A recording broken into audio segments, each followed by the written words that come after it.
All right, folks, so now that you have your first layer of plastic on, what do we do if you have a double layer of plastic? This is going to be a little photocentric, so you might eventually, if you're interested, check out the YouTube version of this. So the first thing we're going to want to do is decide, A, where do you even have electricity to plug your inflation fan into, and that's going to largely dictate where you, of course, put that fan and on what side of the end wall. So hopefully you have a plug nearby that you can plug that right into. So we will have a series of pictures that show how to mount the bracket onto the second hoop of the hoop house, how to cut the hole, how to align the billowing part of the blower to actually get in there and inflate it, and then how to hook up the motor and then the jumper cable that's going to pull fresh air from, very counterintuitive, the outside end wall of the hoop house. If you pull air in from the hoop house itself to inflate your double layers, all that excess moisture from the humidity built up inside the hoop house, you're now spitting inside of the layers. And we've seen pictures of people that have had that done, and there's quite a bit of water all sitting on the lock channel at the hip base, which then causes problems later on. And it also messes with the motor. It's just not a good idea. So always make sure that you're pulling in much drier, fresh air to inflate the double layer. Julian, I think you're going to be able to explain this much better. Talk about, we haven't even got to the plastic yet and how to install it, but talk about the difference between a low volume fan versus what I think a lot of people think this is, which is high volume and lots of pressure. Yeah, so the big difference is let's think about a hair dryer versus a large drum fan. The hair dryer moves a lot of air and you can feel it from a long distance, but it's forcing a lot of air fast. Well, the problem with that is if you were to try to blow up a trash bag with that hair dryer, eventually when the bag got completely full, because it's trying to force a lot of air very fast, then what happens is that fan that's in the hairdryer would actually start to stall. It would hit a lot of resistance with that air, and the pumping action would cause it to stall or no longer push air.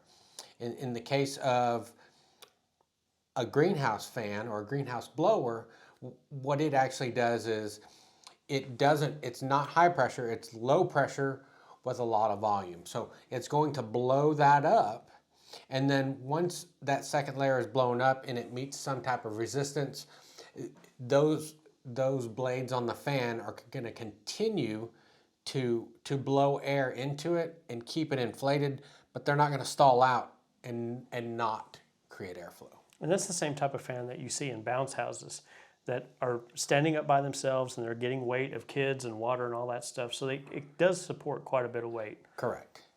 So it will create pressure, but it will continue to create pressure even if there's some type of small leak or you're losing some of that somehow through.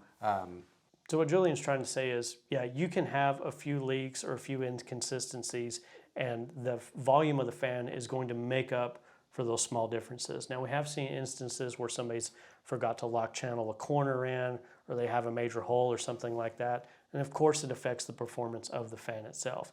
I'm telling you, these fans, even on very large structures, can move quite a bit of air. So very, very rarely do we have anybody that puts two on a house, and if they do, it's been explained to us they just want that for redundancy. So going back to what Julian just said about that, very fast fan meeting the resistance, because this is, once you plug this thing in, it's always going. So it's a 24-hour day type of operation because it's helping billow out that second layer to put a little tiny bit of insulation, have a little bit of air movement, but basically it really helps. And my favorite thing about it is it helps keep that second layer tight. So all that flapping around, like it's very forgiving if you have the plastic just a little bit looser. It's just a nice cushion and a buffer in between the outside forces of wind and anything else going on versus what's happening to the hoop house itself. So because that's 24 hours a day, if it hit that resistance like Julian talks about, you would run into burning up your fan creating a lot of heat, and a lot of resistance in it. A lot of heat that close to your plastic is not ideal. And the last thing I will tell you, and I get a lot of calls about, is can I continue to run a second layer of plastic and not inflate it? That is a big no-no. What will happen is the same reason we get dew on the grass outside, the air inside of that's encapsulated between the two layers is going to condense overnight. When it gets cool outside, the moisture that's in there will condense. You will get droplets. Those droplets will run on the inside of the plastic.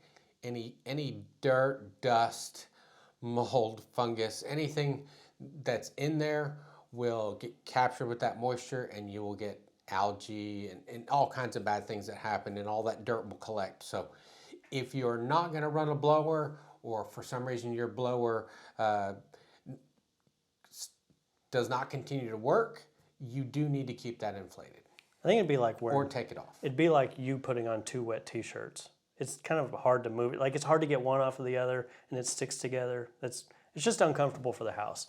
So the other thing that we have to troubleshoot sometimes is, of course, people put these things on early in the morning, and then they'll put, I'm talking about the plastic itself. Well, with all the dew that Julian just talked about, these things get a little wet. So if you're putting wet plastic on top of wet plastic and you're doing the install or whatever, when you turn that fan on, all that wet moisture that you've picked up from the ground and has transferred in, it's gonna take, upwards of 3 or 4 days to completely dry out, maybe even more, for that thing to fully inflate, because that plastic is sticking together. So if you put this thing on and it was super wet outside or dewy or the fog was out, whatever the case may be, also keep in mind if you're doing this in the wintertime especially, you've taken all that cold air and trapped it inside of now 2 very hot, it's gonna get hot really quick. It's gonna further cause condensation. So if you put this house up and you get the fan going and you turn it on and it's not inflating, you may want to give it several days to dry out. You may even unplug the fan during this, and what you'll see is one chamber will fill up and then the next, and then eventually it'll finally fill up. I think that's the number one thing that happens whenever a fan, quote unquote, doesn't work. It's not the fan, it's all this extra moisture sticking that pieces of plastic together. It takes some time to dry out the air that's in there. Right. The next thing is in regards to what most people do is the second layer is only from hip to hip and from end wall to end wall, meaning just the roof section is actually getting inflated.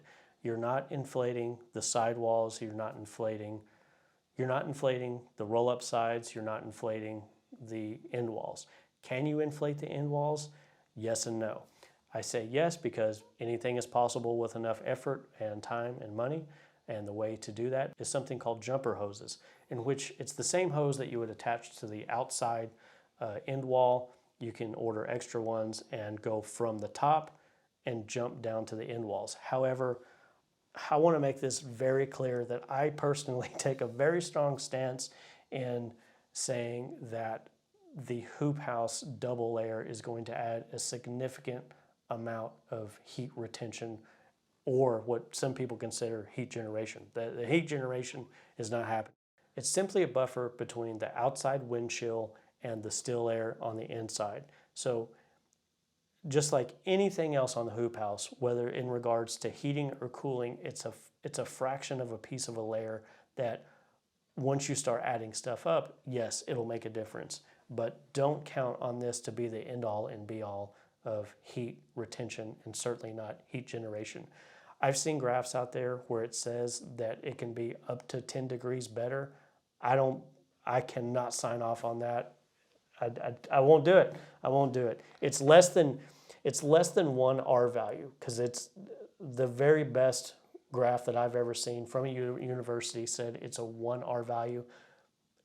There's so much other stuff involved. I think it's actually less than 1 R value.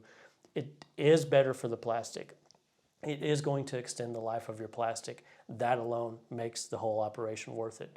The other thing, and that Julian and I talk about quite a bit, is do you even need a second layer? So I had a second layer on my greenhouse tomatoes here in Texas because I was spending money to heat these things for year-round production. Now, did I do it on my high tunnel that was just seasonal crops and herbs? Absolutely not. They weren't as high value as a crop, and I wasn't spending 1 penny to extra heat it. The greenhouse, I had things like twin wall, end walls, the heater, the circulation fans, double layer. It all added up to allow me in my southern state area to grow tomatoes year round, mind you, with a lot less production in the wintertime. So for me, it was worth it. So if you're not even going to use it in the wintertime, or let's say you're growing brassicas or something like that, you may not even need it. That's a personal choice between how much you want to spend, what your crop is, what your market is. And by market, now we're getting into, this isn't really even, hoop house related, but if your farmer's market closes down and you're in Maine, why are you even growing in the wintertime unless it's for personal use? And is it worth it to heat that up? It's a personal call you need to make. Not all hoop houses require an inflation fan. And I think that's all I'm trying to say. So the very last thing I'll say about this whole thing is when you go to order, whether from us or somebody else, just keep in mind that that second layer is going to be smaller than your initial layer. Number one, you're not doing the end walls. Number two, you're not going all the way to the ground. You're just going to the hip. So whoever you buy this from should have a graph that says your first layer on a hoop house is going to be X, Y, and Z. Your second layer is going to be X, Y, and Z, but smaller. So hopefully that helps. If you order the same size, you're going to be winding up, cutting up, and throwing away a whole bunch of material. And that's not the way to be. So up next, we are going to cover shade cloth, and we'll see you then.